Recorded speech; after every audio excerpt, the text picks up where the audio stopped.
What's up, everybody? Celtic Scarecrow here, back again with another video to get those 10s and 20 views. Today I am starting down a rabbit hole, a Bonnie rabbit hole. That is because I got sucked into Five Nights at Freddy's game theories by, of course, game theory themselves. So I watched all of the Game Theory's videos. I have watched Game Theory reacting to game theories about Five Nights at Freddy. I actually went out and bought this, which I think Scholastic on my editions has this because this page is supposed to be page 29. It's supposed to say 52. Mine doesn't. That's kind of weird. But yeah, so I got sucked into Five Nights at Freddy lore. I overthink things, so right up my alley. But I do not feel like deep diving. I just started a brand new job, and yeah, I'm dyslexic as hell. I don't feel like reading. So my hope here is that I, as an outsider looking in, listening to game theories by Game Theory and other people, maybe, and use my own creativity, my own stupidity. Like if I was to write a story, what would be the angle I go with it on that? So yeah, Scott Cawthon. Still think his name sounds like a Pokemon. Hi, if you ever see this, hi. Good job, great series. Keep with good work. Yes, these are going to be, the next couple of videos are going to be theories I came up with via listening to game theories. Today's video will be like things I just believe are true unless Scott pops up on the channel and tells me personally, like, hey, you're an idiot, you're wrong. But also if he pops up saying stuff, I'm like, oh my god, hi, how did you find me? And B, I also have, if you need another character, my plushie model is up and available. But yeah, so I'm going to break this down to one thing. This part here is basically things I 100% believe are real, dead on, full stop. And then I'm going to do a couple of videos. I got what? 1, 2, 3, 4, 5, 6, 7, 8, 9. 9 theories that I'm just like, they make sense in a story wise, but I have no real proof, nor do I feel like digging for real proof. So yeah, so today's theory is going to be about things I just think are true, and it's very simple point. Also, like I said, while I'm doing the other ones, I'm going to be doing it in VR. I use this VR model when I play video games, so if I'm going to do VR game theory, I'm going to do it there. But enough of the chit chatting. Why am I doing this? One, like I said, I got sucked into by game theory. Two, I'm a big fan of Eddie VR, who got kind of famous by playing VR Five Nights at Freddy and getting his family to try it. It's pretty hilarious. Go watch him. He's great. So that's one reason why I started playing games. So enough of that. Let's get to it. Things I think are true unless evidence pops up, proves me otherwise.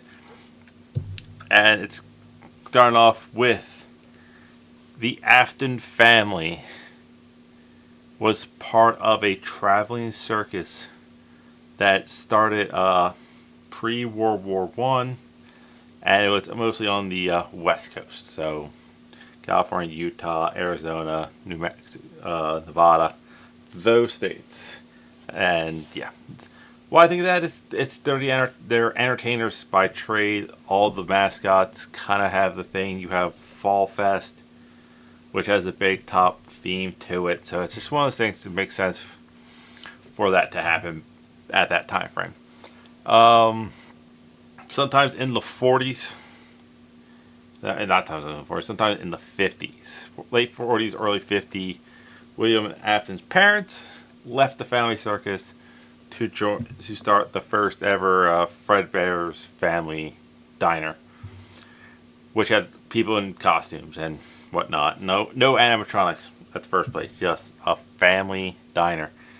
said it makes sense. It's coming out of World War II, coming out of the Great Depression. No, World War One's the Great Depression. Coming out of World War II, maybe don't want to travel around as much, set down roots. That's kind of where I think that.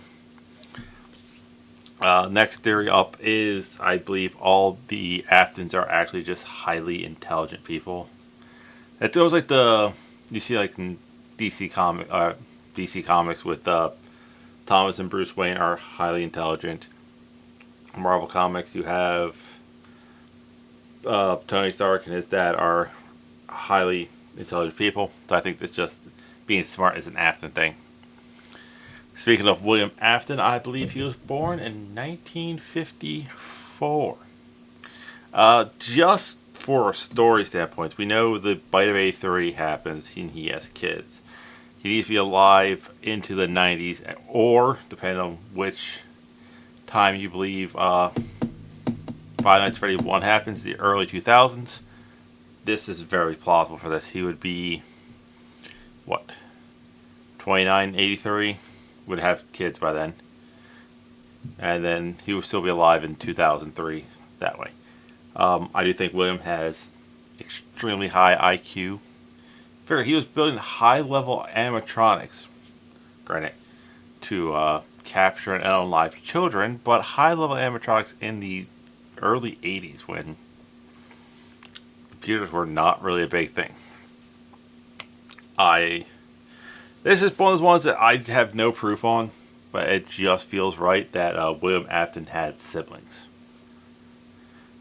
Which kind of makes sense because, 40s, most people didn't just have one kid. They had probably 2, 3, especially if you own a family business. That would make a lot of sense. Another one that makes way more sense to me, just based off everything, is William Afton and Henry knew each other. They grew up together. Not logical in my head for William Afton to try to be this great businessman, make Freddy even better, and then out of nowhere, this guy, Henry, somehow hijacks a character that seems to be connected to the Aftons way longer than people give credit for in Chica, and open up a animatronic place. And then, within 3 to 4 years, kidnaps or just unalives Henry's daughter. Like, that little jealousy and animosity builds up over years and years and years till it gets to a break point. On the William and Henry front, I believe that they are related somehow. Whether they're brothers, which would be a crazy story that Henry's somehow William's older brother, which would make sense in the story. I do have a theory about that later on. Or they're brother-in-laws. Kind of like somehow they're connected family-wise. Last one on the teenage years of those guys is Henry worked at Freddy's Family Diner as a teenager. Maybe as somebody in a costume. More on that theory in a couple of videos. And the final thing that I believe is true, unless proven otherwise, is the girl in the Chica costume, which everyone believes her name is Susie, was the first kid Afton meant to unalive. Like, we know Charlotte was potentially his first, but I think that was an accident. I think the girl in the Chica costume was the first one that he actually meant to take out. Those are things I believe are true. It's one of those things where it's just by everything that's been presented to me, it makes sense that the Aftons had a circus, that they're all really smart, multiple kids. William did not start Freddy's Family Diner. Born in 54, makes Henry alive for each thing. Also adds a cool little twist when it comes to Michael. Get that later on. William had siblings, baby Henry. Him and Henry grew up together. Henry worked at Freddy's, and the Chica girl was the first intentional unaliving. But you can feel free to call me an idiot down in the comment section. I'm open to it. It's like I said, this is just something I'm basing evidence off of the work of other people. I don't feel like doing it myself, so I'll listen, think. Like, all the one stuff that I think might be true make some sense, but there's no evidence to it. That's why it might be true. But that's it. That's all I have. I guess I'll just see weird people later. I will be playing more Secret of the Mimic tonight on Twitch, so go check that out. That's it. All I have. I'll see you weird people later.